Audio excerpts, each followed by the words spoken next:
तो आज हम लोग क्या पढ़ने वाले हैं? संस्कृत का 5वां लेसन, भारत महिमा। वाह, महिमा का गुणगान सभी लोग गाते हैं कि ना जी? तो भारत महिमा भी उसी में से एक चैप्टर है। ध्यान दीजिएगा सर, हम लोग किस देश में रहते हैं? भारत में रहते हैं। तो जब हम लोग भारत में रहते हैं, भारत में रहकर भारत का नमक खा रहे हैं, तो हम लोग का भी कर्तव्य है कि हम लोग भी भारत के महिमा का क्या करें सर? गुणगान करें। करें कि ना करें? करें। ध्यान दीजिएगा। तो चैप्टर का नाम है भारत महिमा। आइए देखते हैं पाठ परिचय, किस पाठ में क्या क्या है। ठीक है, हमारे देश को भारतवर्ष कहा जाता है। क्या कहा जाता है सर? हमारे देश को भारतवर्ष कहा जाता है। इसकी महिमा सर्वत्र गाई जाती है, यानी कि सब जगह, यानी भारत का गुणगान, भारत की महिमा पूरी दुनिया में की जाती है, हर जगह पर की जाती है। इस पाठ में भारत के महत्व के वर्णन से संबंध पहला और दूसरा श्लोक क्रमशः विष्णु पुराण और भागवत पुराण से लिया गया है। अर्थात कहने का मतलब है, पाठ को समझिए सर, इस पाठ में 5 गो मंत्र हैं। कई गो मंत्र हैं? 5 गो मंत्र हैं। शुरुआत का जो 2 गो मंत्र है ना, जो पहला मंत्र है वो विष्णु पुराण से लिया गया है, और जो दूसरा मंत्र है वो भागवत पुराण से लिया गया है। ठीक है सर? और बाकी के जो 3 श्लोक है ना, वो आधुनिक काल में लिखा गया, यानी कि कोई भी व्यक्ति मतलब उसको लिखे हैं, उस चीज को हम लोग पढ़ने वाले हैं। आगे लिखे गए सर, तथा 3 आधुनिक पद्य दिए गए हैं। मैंने बताया था अभी, हमारे देश भारतवर्ष को प्राचीन काल से ही इतना महत्व दिया गया था कि देवगण यानी देवता भी यहां जन्म लेने के लिए तरसते थे। यानी हमारा भारत देश, भारत की भूमि का इतना महत्व है ना कि देवता भी यहां जन्म लेने के लिए तरसते हैं कि हमारा जन्म हो तो कहां पर हो? भारत में हो। इसकी प्राकृतिक सुषमा, सुंदरता, सुनिएगा, इसकी प्राकृतिक सुंदरता, सुषमा का मतलब सुंदरता होता है, अनेक प्रदूषणकारी तथा विध्वंसक क्रियाओं के बाद भी ये अनुपम है, यानी सुंदर है। आज भी उत्तम है हमारा भारत। वाकई में हमारे भारत में अंग्रेज आए, कई क्रूर क्रूर राजा आए, बहुत सारी क्षति हुआ हमारे भारत को, बहुत सारा भारत को लूट कर लेकर गए, लेकिन फिर भी हमारे भारत क्या है सर? आज भी अडिग है।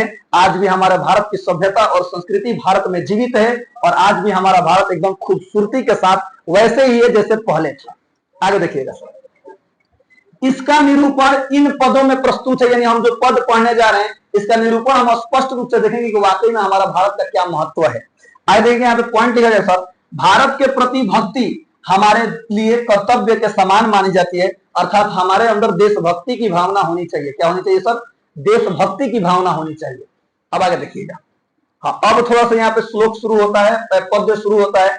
तो पहला ये जो है कहां से लिया गया है? विष्णु पुराण से, और दूसरा भागवत पुराण से। चलिए पढ़ते हैं, देखते हैं सर। देखिए लिखा है, गायंती देवः किल गीतकानि धन्यास्तु ते भारत भूमि भागे स्वर्ग पवर्ग अस्पद मार्ग भूते भवंती भूय पुरुष सुरतवा। सुनिएगा ध्यान से, यह अहो अमीषा किमकारी शोभनम पढ़ लीजिएगा लो। ठीक है, चलिए इसका मैं डायरेक्ट अर्थ पे आता हूं। ठीक है, ध्यान दीजिएगा, इसका अनुवाद क्या है। इसका अनुवाद है बाबू, लिखा जाए, देवगण गाते हैं, यानी देवगण गुणगान करते हैं, गाते हैं। क्या गाते हैं? वे पुरुष निसंदेह धन्य हैं, वे पुरुष धन्य हैं जो देवत्व के रूप में स्वर्ग एवं मोक्ष प्राप्त करने योग्य साधना वाली भूमि भारत में जन्मे हैं। अर्थात भारत की भूमि एकमात्र ऐसी भूमि है जहां हमें मोक्ष प्राप्त होता है, जहां हमें स्वर्ग प्राप्त हो सकता है। वाकई में वो पुरुष धन्य हैं, वो देवता धन्य हैं जिनका जन्म कहां पर हुआ सर? भारत में हुआ। कहां पर हुआ? भारत में हुआ। आगे देखिएगा सर, अहो इससे सुंदर, ये दूसरा पद का है, अहो इससे सुंदर क्या हो सकता है कि मनुष्य में जिनके द्वारा भारत भूमि में हरि अर्थात विष्णु, हरि भगवान विष्णु को और क्या कहा जाता है? हरि कहा जाता है। हरि अर्थात भगवान विष्णु का शिवार्थ जन्म हुआ हो, अर्थात हमारा जन्म उस पृथ्वी पर हुआ है जिस पृथ्वी पर स्वयं भगवान ने जन्म लिया है, स्वयं भगवान हरि ने जन्म लिया है, भगवान विष्णु ने जन्म लिया है। हमारे धर्म में सर जाकर देखिएगा, प्रत्येक अवतार, राम अवतार हुआ है, कृष्ण अवतार हुआ है, विष्णु अवतार हुआ है ना, प्रत्येक अवतार में किन्होंने जन्म लिया है? भगवान विष्णु जी ने ही जन्म लिया है। राम अवतार में भी भगवान विष्णु थे। महाभारत कृष्ण भी कौन थे? विष्णु जी थे, इसलिए हम उस पृथ्वी पर जन्मे हैं जहां सबसे प्रथम देवता गिने जाते हैं। तो वो कौन है सर? भगवान विष्णु। उस पृथ्वी पर हमारा जन्म हुआ है। यह हमारी भी इच्छा है, अन्य देवताओं की भी इच्छा है कि वे इस भू पर जन्म लें। यानी ये सारे बातें कौन बोल रहे थे? देवता बोल रहे थे। देवता लोग गुणगान करते हैं। आगे देखिएगा सर, ये हो गया प्रथम पद्य, यानी जो भगवत पुराण और कौन सा विष्णु पुराण से लिया गया था, याद रखिएगा। अब इसका सर भावार्थ क्या है, ध्यान दीजिएगा। यानी वो जो ऊपर होने पर उसका भावार्थ क्या है? भारतवर्ष के लोगों में देवता निवास करते हैं। ऐसे लोगों के कारण ही यह धरती क्या होती है? स्वर्ग की तरह चिताकर्षक है, यानी मन को आकर्षित करने वाली है। स्वयं भगवान विष्णु ने भी मानव के रूप में इसी धरती की सेवा के लिए जन्म लिया। ऐसी पुनीत भूमि पर जन्म लेने के लिए अन्य देवतागण भी ललायित रहते हैं, तरसते हैं कि हमारा भी जन्म कहाँ हो जाए? इसी भूमि पर हो जाए, इसी भारत में हो जाए। अगला जो 3 गो पद्य है वो आधुनिक पद्य है, ध्यान दीजिएगा सर, आप लोग पढ़ लीजिएगा। देखिए यहाँ पे लिखा गया है, इयम निर्मला वत्सला मातृभूमि। अच्छा, वत्सला का मतलब क्या होता है? वात्सल्य भाव। 12 क्लास में एगो चैप्टर सर सूरदास जी का पद है, वो वात्सल्य भाव का है। वात्सल्य भाव का इतना बेहतरीन मीनिंग है ना कि आप सोच भी नहीं सकते। वात्सल्य भाव एक ऐसा प्रेम होता है ना जिसमें किसी प्रकार का भी पक्षपात नहीं होता है, एकदम निष्पक्ष होता है। जो प्रेम कौन करते हैं सर? माता पिता करते हैं अपने बच्चों से। एक पशु अपनी जो उसका जो जैसे गाय है, जैसे उसका बछड़ा होता है, उससे कितना प्रेम करती है आप देखते होंगे सर। एक बिल्ली अपने बच्चों को किस तरह से पालती है आप लोग देखे होंगे। तो ये सभी के सभी किस भाव के अंतर्गत आते हैं? वात्सल्य भाव के अंतर्गत आते हैं। तो हमारी भारत की भूमि ना वात्सल्य भाव वाली है। यहाँ पर सबको भारत ने प्रेम दिया है, एकदम निष्पक्ष भाव से प्रेम दिया है, याद रखिएगा। आगे सर पढ़ लीजिएगा, ध्यान दीजिएगा। तो ये तो अब आने वाला है नहीं, अब खाली सर यहां से आने वाला है, तो ध्यान दीजिए इसका अनुवाद क्या है। यह भारतवर्ष प्रसिद्ध है। यह हमारा भारत क्या है सर? प्रसिद्ध है। यह भूमि सदैव पवित्र और वत्सला है। पवित्र का मतलब तो आप लोग जानते हैं, वत्सला का मतलब मैंने अभी बता दिया, सुनिएगा ध्यान से। यहाँ धर्म जाति का भेद किए बिना लोग एकताबद्ध होकर निवास करते हैं। हमारा भारत देश धर्मनिरपेक्ष देश है कि नहीं है सर? यहाँ पर सभी धर्मों के लोग स्वतंत्रता से रहते हैं। जितना अधिकार हिंदुओं का है उतना ही अधिकार मुसलमानों का भी है, उतना ही अधिकार सिख ईसाई सभी लोग एकदम स्वतंत्रता के साथ रहते हैं, याद रखिएगा सर। किसी प्रकार का भी भेदभाव नहीं करते हैं लोग। वो क्या है सर? आगे लिखा है सर, हम एकताबद्ध होकर निवास करते हैं, यानी अनेकता में एकता का वो परिचय देते हैं। हमारी भूमि विशाल, रमणीक, शुभ और ऐश्वर्यशाली है। विशाल का मतलब बहुत बड़ा है, रमणीक का मतलब वही सर शोभा देने वाला, शोभनीय, सुंदर है, शुभ है। ऐश्वर्यशाली यानी कि एकदम हमें इस पर गर्व होना चाहिए। आगे देखिएगा, यह सागरों, वनों, पर्वतों, झरनों तथा प्रवाहमान नदियों से सदा सेवित है। हमारे देश भारत में हर एक चीज आपको देखने को मिलेगा। सागर मिलेंगे, वन मिलेगा, पर्वत मिलेगा, झरना मिलेगा, प्रवाहमान नदियां मिलेंगी। इन सभी ये सारी चीजें भारत को सेवा करती हैं, सेवित करती हैं। सागर बीचे स्वर्ग से सुंदर आपन समाजबा, परदेश में भी देखो भोजपुरियन के राजबा। हाँ, ये वो गाना है सर, सुनिएगा ध्यान से। आगे लिखा गया है, यह भारतवर्ष शोभनीय और संसार का गौरव है। देखो पूरे संसार का गौरव बताया जा रहा है भारत देश। पता है क्यों? आज भी हमारे देश भारत में ना सभ्यता सर आज भी अडिग है, याद रखिएगा। सभ्यता का मतलब, कल्चर का मतलब क्या होता है पता है? सभ्यता, सिविलाइजेशन, कल्चर यानी संस्कृति क्या होता है? आज भी हम अपने माता पिता का इज्जत करते हैं। आज भी हम अपने पहनावा वेशभूषा को जो प्राचीन काल से चलते आ रहा हम लेकर चल रहे हैं, कुछ भी नहीं बदले हैं। यही है हमारा सभ्यता, यही है हमारा कल्चर। सुनिएगा ध्यान से। तो इस वजह से हमारा जो भारत है पूरे संसार में क्या है सर? गौरव का विषय है, पूरे संसार में सर्वश्रेष्ठ है। यह हमारे द्वारा सदैव पूज्य है, यानी हमें हमेशा इसकी पूजा करनी चाहिए। यहाँ के निवासी की देशभक्ति आकर्षक है, श्रेष्ठ है और आदर्श रूपा है। वाकई में सर सभी भारतवर्ष के लोग भारत से सर प्रेम करते हैं, लेकिन कुछ नमक हराम नमक हलाल हैं जो भारत में रहकर किसी अपने वाकई में दुश्मन देश की क्या करते हैं सर? बड़ाई करते हैं। कभी ऐसा नहीं करना चाहिए, आप लोग कभी मत कीजिएगा, कभी नहीं करना चाहिए सर। सारे जहां से हिंदुस्तान हमारा, अच्छा मान लीजिए हमारे माता पिता कुछ गलती कर दिए, इसका मतलब यही कि हम उनको छोड़कर चले जाएंगे? गलती किए तो मार देंगे उनको? कभी नहीं। हाँ, ये हो सकता है जैसे मान लीजिए कि अब हमारा भारत देश में कहीं कमजोर पड़ा तो हम सपोर्ट करेंगे भारत देश को, कि पाकिस्तान रहेंगे, पाकिस्तान को एकदम आगे बढ़ाने और मारक की उड़िया दे वो हिलो गले। यहाँ देखिए, बात समझिए, नहीं करना चाहिए सर। हम जिस देश में रह रहे हैं, जिस देश का नमक खा रहे हैं, उस देश का हमेशा गुणगान करना चाहिए। नहीं तो बात वही हो गया कि आप अपने माता पिता को माता पिता नहीं कर रहे हैं, किसी दूसरे को आप अपने माता पिता बना रहे हैं। बात वही ना हुआ। यहाँ देखिए, अब देखिए सर, परीक्षा है तो महत्वपूर्ण बिंदु, ठीक है सर। अब ये परीक्षा है तो महत्वपूर्ण बिंदु पिछले चैप्टर में था, इसमें भी एक खाली इतना पढ़ लेंगे ना, ऑब्जेक्टिव क्वेश्चन और सब्जेक्टिव क्वेश्चन आंसर भी बनेगा। देखिएगा ध्यान से, प्रत्येक के समय देखिए, पद्य स्रोत, यानी जो उसमें पद्य दिए गए हैं वो स्रोत उनका क्या है, कहां से आया है। तो यह पाठ विष्णु पुराण और भागवत पुराण से संकलित पदों पर आधारित है। पहला जो पद्य है विष्णु पुराण से लिया गया है, दूसरा जो पद्य है भागवत पुराण से लिया गया है, बाकी के जो 3 पद्य हैं वो आधुनिक पद्य है। आगे देखिएगा, भारत भूमि की विशेषता क्या है सर। तो भारत भूमि की जो विशेषता है वो पवित्र है, वत्सल है, मोक्षदायिनी है, स्वर्ग के समान मानी गई है हमारी भारत की भूमि। भारतवर्ष की शोभा कौन कौन बढ़ाता है। तो भारतवर्ष में उसके सागर, वन, पर्वत, झरने और नदियां इसकी शोभा क्या करते हैं सर, बढ़ाते हैं। लोगों का जीवन क्या है सर। तो यहाँ अनेक धर्मों और जातियों के लोग रहते हैं, लेकिन अनेकता में एकता इनकी क्या है सर, पहचान है। आगे देखिएगा, देवताओं का गुणगान। वाकई में देवता भारत भूमि की पवित्रता, महानता और विष्णु के अवतारों के कारण इसका क्या करते हैं, गुणगान करते हैं। आगे लिखा गया, देशभक्ति का संदेश। पाठ का उद्देश्य भारतीयों में देशभक्ति, एकता और गर्व की भावना जगाना। ये क्वेश्चन सर पूछता है कि भारत महिमा पाठ का उद्देश्य क्या है, ठीक है, उसका आंसर लिखे हैं, टेंशन मत लीजिएगा। भारत भूमि का गौरव, आखिरकार भारत भूमि का गौरव क्या है तो सुनिएगा। यह भूमि जगत का यानी संसार का गौरव और भारतीयों के लिए क्या मानी गई है, पूजनीय मानी गई है। विष्णु अवतार, जी हाँ, भगवान विष्णु ने भी भारत भूमि में मानव रूप लेकर क्या लिया था, अवतार धारण किए थे, यानी उनका जन्म हुआ था। आगे लिखा सर, आकर्षक विशेषण क्या, माने इस पाठ में कौन कौन जो विशेषण है जो वाकई में भारत की शोभा बढ़ाने के लिए, भारत की महिमा बताने के लिए प्रयोग किए गए हैं। तो देखिए कौन कौन है, निर्मला, वत्सला, रम्य रूपा, शुभा, भव्य भूति जैसे विशेषणों से अलंकृत किया गया है, यानी इसको सजा, अलंकृत, अलंकार पढ़े है ना, अलंकार वाला वीडियो याद आ रहा है। यहाँ देखिएगा, सुनिए, है जो आई आइकन में डाल देंगे, ठीक है, पढ़ लीजिएगा लोग, ओके। अगर नहीं पढ़े हैं तो अब भाई ऑफलाइन क्लास से तो ये मत बोले आई आइकन क्या है, अब आप ऑनलाइन देखेंगे ना तब बुझाएगा आई आइकन क्या है। जैसे हम बोले ना अलंकार, तो ऊपर वो लिखा हुआ आ जाएगा, उस पर दाबिएगा तो सीधे वाला वीडियो पर लेकर चला जाएगा।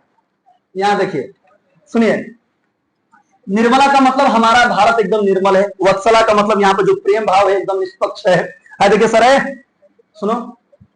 रम्य रूप का मतलब इसकी शोभा एकदम सुंदर है, बढ़िया है। शुभा, भव्य भूमि, यानी वाकई में हमारा भारत एकदम भव्य है, विशाल है।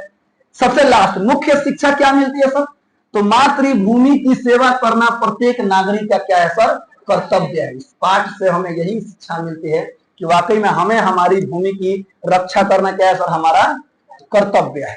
निम्नलिखित प्रश्नों के उत्तर किसमें दे सर, हिंदी में दे, ठीक है।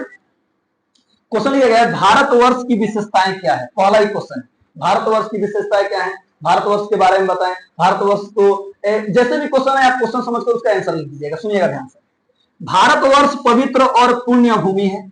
यहाँ विविध धर्मों और जातियों के लोग मिलजुल कर रहते हैं। इसकी प्राकृतिक शोभा पर्वतों, नदियों, वनों और सागरों से बढ़ती है। यह भूमि मोक्षदायिनी है, इसलिए देवगण भी इसका क्या करते हैं सर, गुणगान करते हैं। सभी बातों को इसमें मेंशन कर दिया गया है। आंसर एकदम आसान है, सटीक है, याद हो जाएगा। अगला देखिएगा, भारतीयों की क्या विशेषताएं हैं। आज हम भारतीय यानी कि जो भारत में रहने वाले इंसान हैं उनकी क्या विशेषताएं हैं, तो सुनिएगा ध्यान से सर। भारतीय धर्मनिष्ठ होते हैं, सहनशील होते हैं, देशभक्त होते हैं। यहाँ अनेकों धर्मों और जातियों के लोग रहते हैं, लेकिन वे अनेकता में एकता का क्या करते हैं सर, पालन करते हैं और सबको परिवार मानते हैं। सत्य, प्रेम और सद्भाव इनके जीवन की पहचान है। यही विशेषताएं भारतवासियों को क्या बनाती है सर, श्रेष्ठ बनाती है। इस क्वेश्चन का आंसर आप अपने से भी बनाकर लिख सकते हैं सर। अगला क्वेश्चन है 3 नंबर, भारत भूमि कैसी है, यहाँ के लोग कैसे हैं, और देवता लोग भी इसका गुणगान क्यों करते हैं? ठीक है सर, ध्यान दीजिएगा। ऐसा लिया गया है, भारत की भूमि पवित्र और स्नेहमयी है। यहाँ के लोग धार्मिक, सहनशील और भाईचारे से रहने वाले हैं। अनेकता में एकता इनकी पहचान है। देवता इसका गुणगान इसलिए करते हैं क्योंकि यह स्वर्ग और मोक्ष देने वाली पुण्य भूमि है। मोक्ष देने वाली और स्वर्ग प्राप्त करने वाली ये पुण्य भूमि है। और इसमें एक और बात मेंशन कर सकते हैं सर कि इसी भूमि पर भगवान विष्णु ने क्या लिया है सर? जन्म लिया है। इसीलिए देवता लोग भी इसका क्या करते हैं? गुणगान करते हैं। ये लाइन ऐड कर लीजिएगा, ठीक है, याद रखिएगा। चलिए अगला क्वेश्चन है, देवगण भारत के गीत क्यों गाते हैं? ध्यान दीजिएगा सर। तो लिखा गया है, देवगण भारत भूमि की पवित्रता, महानता और विष्णु अवतारों के कारण इसे क्या करते हैं सर? गुणगान करते हैं। यहाँ ऋषि मुनियों और महापुरुषों ने जन्म लिया और धर्म का प्रचार किया। भारत की महानता, आध्यात्मिकता और प्राकृतिक सुंदरता देवताओं को भी क्या करती है सर? प्रभावित करती है। इसीलिए देवता इसे क्या करते हैं? गुणगान करते हैं। देखिए आप चाहे तो पहला ही लाइन में इसका आंसर हो गया है, लेकिन शब्द सीमा होता है ना सर, तो शब्द सीमा को ध्यान में रख करके इसमें 2 वाक्य और जोड़ दिया गया है जो कि पाठ से रिलेटेड ही है। ठीक है, याद रखिएगा। अगला क्वेश्चन है बाबू, भारत महिमा के अनुसार बताएं कि हमारी मातृभूमि कैसी है। पहला जो क्वेश्चन आया था वो भी आंसर इसमें लिख सकते हैं, कोई दिक्कत नहीं। इसलिए भारत महिमा के अनुसार जैसे क्वेश्चन होता है वैसे उत्तर दिया जाता है। भारत महिमा के अनुसार हमारी मातृभूमि निर्मल, वत्सल और विशाल है। यह पर्वतों, वनों, नदियों और सागरों से शोभित है। यहाँ सभी धर्मों और जातियों के लोग मिलजुल कर रहते हैं। भारत भूमि संसार का गौरव और हमारे लिए पूजनीय है। हो गया आंसर। अगला क्वेश्चन है, भारत महिमा पाठ में किन किन पुराणों से पद्य संकलित है? ये तो आपको पता है सर। तो भारत महिमा पाठ से सुनिएगा, भारत महिमा पाठ के पद्य मुख्यतः विष्णु पुराण और भगवत पुराण से संकलित है। इसमें एक और लाइन जोड़ा गया है, इनमें भारत भूमि की महिमा, पवित्रता और महानता का सुंदर वर्णन किया गया है। ठीक है, चलिए क्वेश्चन नंबर 7 दिया है, भारत भूमि किन किन से सेवित है? यानी भारत की भूमि को कौन कौन सेवा करती है? तो वही नदियां, झील, सागर, पर्वत, पहाड़। सुनिएगा ध्यान से। तो भारत भूमि का सौंदर्य और ऐश्वर्य नदियों, पर्वतों, वनों, झरनों और चारों ओर फैले सागरों से बढ़ता है। ये सब मिलकर भारत भूमि की शोभा बढ़ाते हैं और इसे क्या बनाते हैं सर? पवित्र बनाते हैं।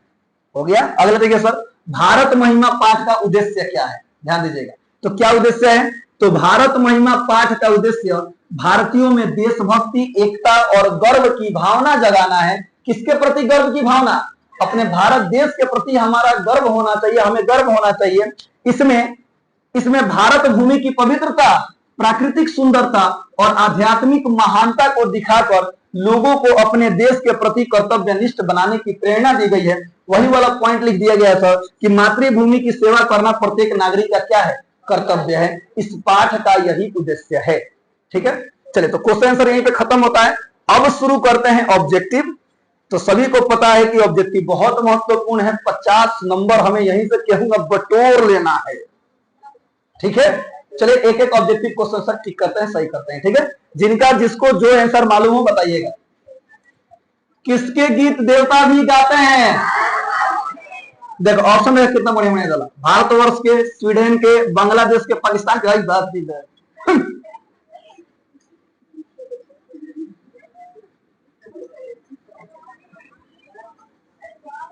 हाँ, इस क्वेश्चन के 3 ही ऑप्शन है। ठीक है, अगला देखिए, सुनिए। अब बताइए किसके गीत देवता भी गाते हैं? भारतवर्ष के। ठीक है, अगला बताइए, भारत महिमा पाठ का द्वितीय श्लोक किस पुराण से संकलित है? दूसरा श्लोक की बात किया है ना, तो भागवत पुराण, याद रखिएगा। ठीक है, अगला क्वेश्चन है, किस देश में देवता बार बार जन्म लेना चाहते हैं? भारत में। किसकी महिमा सर्वत्र गाई जाती है? भारत। भारत की शोभा से कौन प्रसन्न होते हैं? देखिए ईश्वर। दैत्य मत कर लो, दैत्य वाला राक्षस होला। सुनेगा ध्यान से, ईश्वर। ठीक है प्रीत जहां की रीत सदा मैं गीत वहां का गाता हूं। भारत का रहने वाला हूं, भारत की बात सुनाता हूं।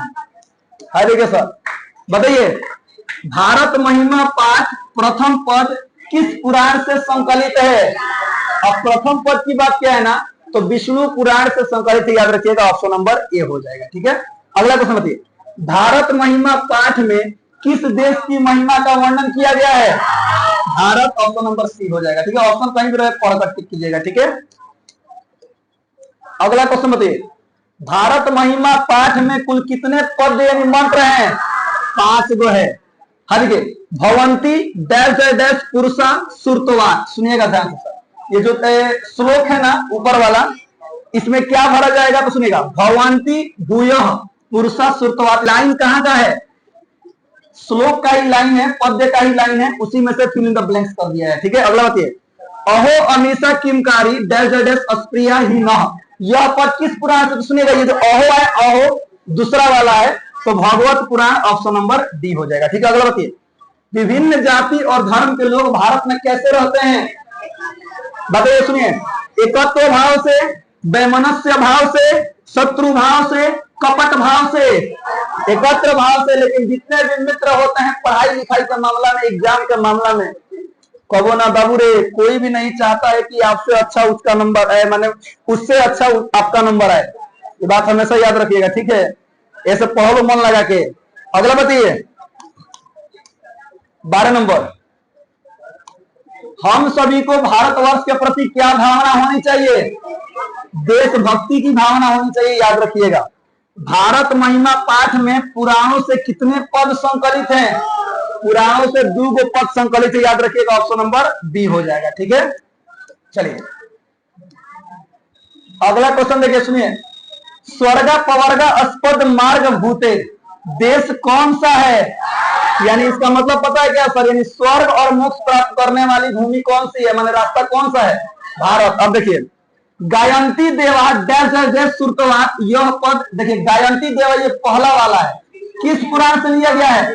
विष्णु पुराण से लिया गया है, ऑप्शन नंबर ए। देखो, अहो वाला आएगा, अहो वाला, तो दूसरा है तो भागवत पुराण है, और गायंती देवा तो ये कौन सा है? विष्णु पुराण है, याद रखिए। अगला बताइए, भारत किससे सदा सेवित है? देखिए, नदियों से, पर्वतों से, सागरों से, कि सभी से? तो इन सभी से। अगला बताइए, भारत भूमि यानी मातृभूमि कैसी है? तो हमारी भारत भूमि विशाल भी है, निर्मल भी है, और वात्सला भी है, तो इनमें से सभी हो जाएगा। ठीक है, चलो अगला क्वेश्चन का जवाब दीजिए। सुनिए, लिखा गया, एतत् भारतम डैश डैश डैश सदा पूजनीयम। सुनिएगा, यानी हमें भारत का हमेशा क्या करना चाहिए? हमारे लिए भारत हमेशा क्या है? पूजनीय है। इसमें अस्माभि हो जाएगा, क्या हो जाएगा? अस्माभि। एतत् भारतम अस्माभि सदा पूजनीयम। ओके, अगला देखिए, भारतीय धरा कैसी है? भारत की धारा यानी धरती कैसी है? विशाल है, यानी बहुत बड़ा है। सुनिएगा ध्यान से। अगला बताइए, जना, ये प्रश्न निर्माण क्वेश्चन है, ठीक है, याद रखिएगा। यानी जना एकत्व भावम वहंतः वसंती, प्रश्न निर्माण हेतु रेखांकित पद के स्थान पर कौन सा पद होगा? यानी इस जना का स्थान पर इनमें से कौन सा रखे कि ये प्रश्न बन जाएगा? याद रखिए, इसमें क्या हो जाएगा सर? के हो जाएगा। ठीक है, यानी के एकत्व भावम वहंत वसंती। ठीक है, चलिए इस तरह से पूरा का पूरा क्वेश्चन आंसर खत्म होता है, पाठ खत्म होता है। सभी लोग खूब बढ़िया से पाठ को पढ़ लेंगे, क्वेश्चन आंसर लिख लेंगे, ऑब्जेक्टिव को पढ़ लेंगे और याद कर लेंगे। तब तक के लिए हंसते रहिए, मुस्कुराते रहिए, गाते रहिए, गुनगुनाते रहिए और हमेशा खुश रहिए। मिलते हैं कल इसी टाइम से इसी क्लास में, तब तक के लिए जय हिंद।